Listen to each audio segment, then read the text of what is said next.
Having recently moved house and selling my Yamaha R3, I've been staring at an empty garage. So I went out and tried the Ducati Monster 821. But before making any kind of decision, I thought I would try something British. So this is the Triumph Thruxton 900 Special Edition. Never actually ridden one of these, so this is going to be interesting. So the seat height, although it's 810mm and it's quite a big seat, it's quite padded. So according to the dealer, it's very easy to just undo a couple of bolts here, remove the seat, cut the padding out to lower the seat height. So when you put the ignition on, you do the little electronic dial check just to make sure everything's working and running. We've got the Thruxton Special Edition on here. First thing I noticed there is, in order to start the bike up, you've got to have the clutch in. Some bikes you can just hit the starter and it'll go. So I can get my feet down, that's good, that's important. I am slightly on the balls of my feet, my heels aren't down, but it's near enough. It's a heavy bike, this. It's unusual because my feet are quite a long way back actually. I expected my legs to be in sort of this downward position, but they are quite a long way back. So I've come up to this dead end.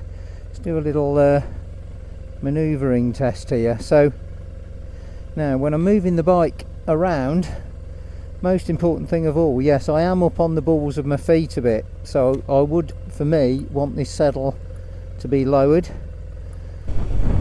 Got a really nice clear dials here, very easy to see what speed you're doing, very easy to read the odometer. When you go and ride a Harley Davidson, for example, a lot of them, your foot is up in front of you, you know, you're moving your feet forwards and in front of you. On this bike it's the exact opposite, you're moving your feet behind you. When you take your hand off the accelerator, when you start decelerating, the sheer weight of the bike causes it to decelerate or brake almost by itself. The bike dealer who's selling this, they're quite local to me. I've never come across them before. It's a dealer called Nightingales, and they're a really nice little dealer, like independent, small dealer, family run business. They look like a really nice dealership to do business with. Makes me use the word industrial to describe this bike. Because the weight, you haven't just got the weight of the bike itself with the engine weight, etc. but you've also got the heaviness of the clutch as well.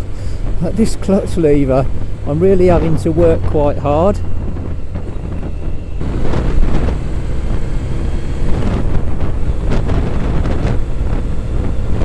But yeah, this is not a bike for people who want to go tremendously fast, who want heavy acceleration, that kind of thing. This is a bike that you just want to take on a Sunday afternoon, ride it around. Maybe you could go on a bike tour. I think it'll easily do it. It would easily cover long distances, this. According to the dealer, he actually services the bikes as well. So they sell and service, and they have been there for years apparently.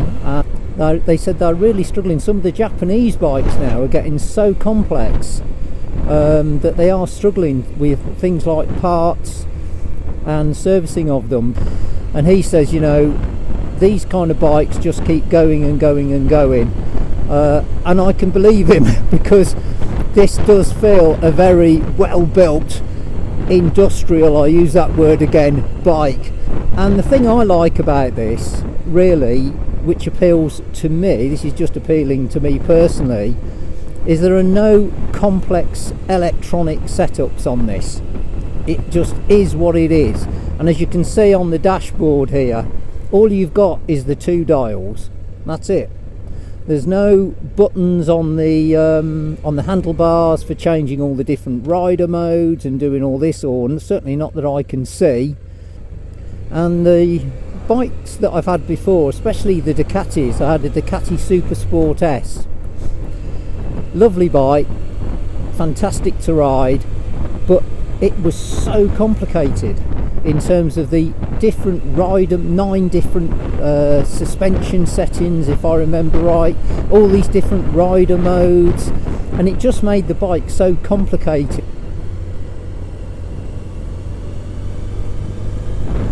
Again, you can feel the weight of it when you're going into bends. You can really feel the weight of the bike.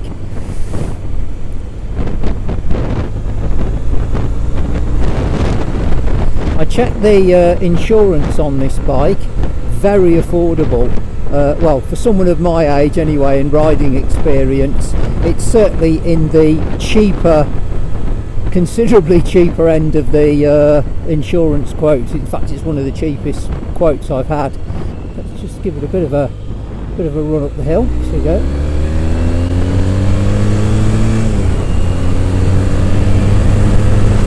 Oh yeah. Well, when you give it the throttle, give it plenty of throttle, it will go. I could really feel my arms about to be yanked off.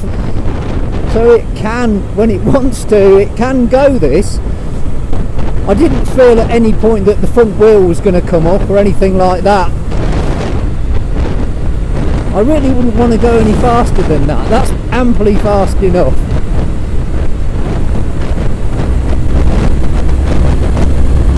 Oh, you can feel that engine. It sounds and feels through your legs. You can feel the sort of noise and the vibration of the engine. Once you get moving, the weight, you can still feel the weight in the corners. Certainly feel the wind resistance. It could do with a little fly screen on it, I think, something just to give you a bit of wind protection. But oh wow, once you get this thing moving, it's the noise. That engine is a sound that I think we're going to be losing in years to come.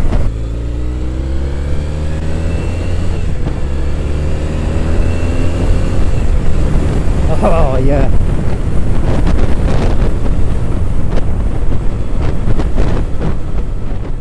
Right, we'll take it around the island. Sadly, we've got a lot of traffic today. Now, the only other thing I'm noticing on this is with the accelerator. It's very jerky. So if you sort of let off on that accelerator, the bike literally starts to jerk forward. Again, down to the weight of the bike, I think. So now I'm in top gear, 50 miles an hour, 3,000 revs, so it'll cruise along. I think once you get to 70 though, if you're on a motorway or something like that, your revs are going to run quite high. It's going to be around 4,500, 5,000 revs, so if you're going to take it on a motorway at 70 miles an hour, I think the revs, it's going to burn through some fuel, I think. Moving, I've got a pretty good view out of the mirrors. It's quite good rear view, and yeah, dials nice, clear, easy to read. Everything's nice and easy to read.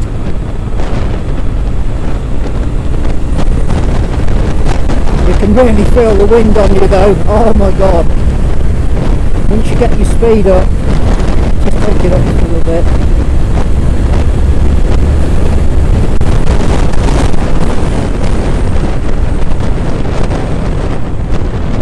Go again. Let's just go again on it. Yeah, it's, you know, it's struggling. It's having to work so hard to get the acceleration. So we're going to put it into a few bends now.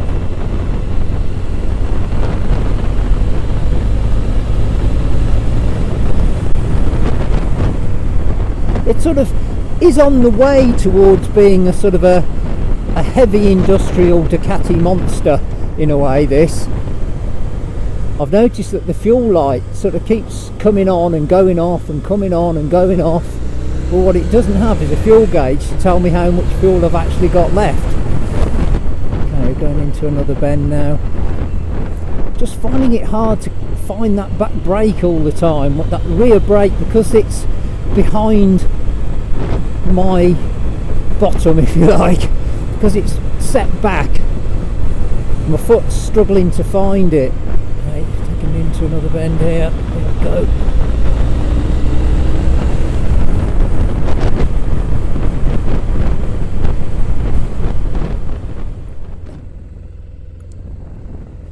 Let's see if we can manoeuvre this around here.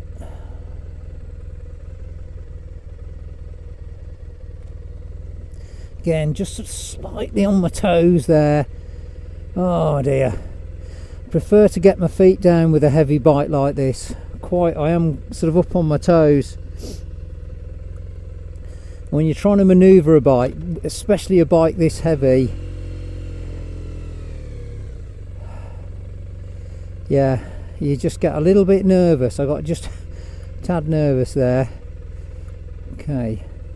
So let's just have a look. Have we got, can we change the odometer? So we've got trip 2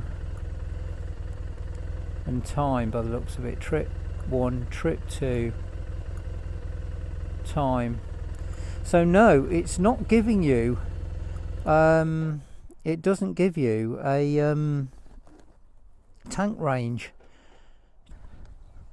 So it is a really nice looking bike, this, there's no doubt about it. It's got that traditional British sort of style and design. Do like the white with the red stripe. We've got the Thruxton special edition little emblem on there embossed into the handlebars. Quite nice. And the mirrors, chrome, quite easy to see, large enough. The mirror on the right, it won't let me adjust. I can't seem to adjust that for some reason, don't know why. Mirror on the left is all fine, easy to adjust. Getting this bike up off the stand, oh, you've really got to put some effort in. It's a heavy bike, 218 kilos this. You've got everything where you'd expect it. Your engine kill switch, lights, flash, engine start, your horn, indicators, lights, all very basic. Put the old side stand up. It's hard to get to that side stand as well. You've really got to look for it, and my foot keeps slipping off that side stand. Not very well placed at all, that.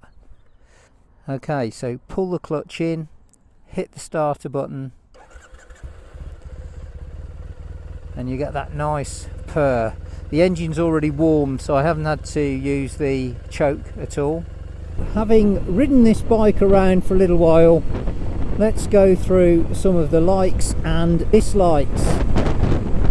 Starting with the dislikes. So the first thing for me is the weight, a very heavy bike. So if you find yourself in a car park having to manoeuvre this around, it can be really tricky. Not easy to move around, and if you do have the unfortunate incident of dropping it, heavy bike to pick up. The other thing is it doesn't have a fuel gauge.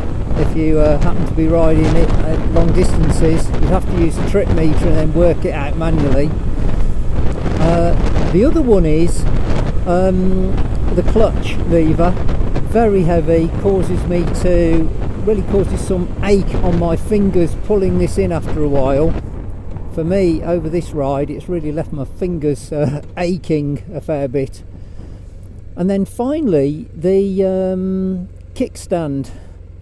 It's really hard to find that kickstand, and it's so tight, it's tucked in really tight, so it's quite hard to actually find it. When you get to your destination, you want to put the kickstand down. What do I like about this bike? Well, certainly without any shadow of a doubt, I love the sound of the engine.